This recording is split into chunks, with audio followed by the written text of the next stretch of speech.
行政院进前有通令法务部30年前的函释，讲大陆地区人民也是中华民国人民的规定停止适用。有学者认为讲，就算甲这函释废除，也袂影响中国人伫台湾的权利，除非两华人民关系条例对咧修法。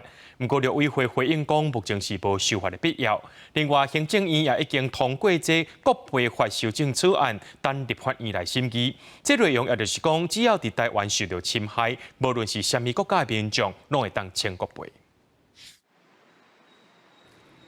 日本籍骑脚踏车的选手来台湾参加比赛，伫花莲太鲁阁和落来石头击着死亡。家属来台湾提告国赔，获判468万定案。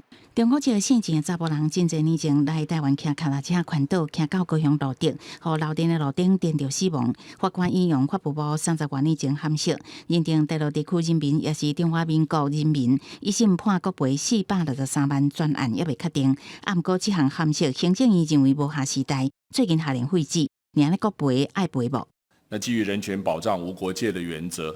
未来新法通过后，对我国境内受害之境外人士，一律可依法请求。即卖国赔法敢若就外国人设限制，被害人国家甲台湾有平等互惠，才会当请求国赔。不过，去年9月，行政院通过国赔法修正草案，无分国籍，只要伫境内受侵害，拢会当提出。不过，有律师就点出，无论修法前后，中国人拢有权依法提出国赔。就算我们把中国人直接当作是外国人来看的话，那依照2公约的精神，对于这个外国人还是不能做差别待遇，都可以请求国家赔偿。目前对于大陆地区人民，都是特别用两岸条例，现实上面就法律适用，没有任何的影响。但是第二个，它有象征的作用。因为函释无法律效力，无论是不是废止，学者认为对中国人的权利无影响，除非两华人民关系条例修法明确定义。我们目前并没有要提出修法或者是重新函释的这个部分。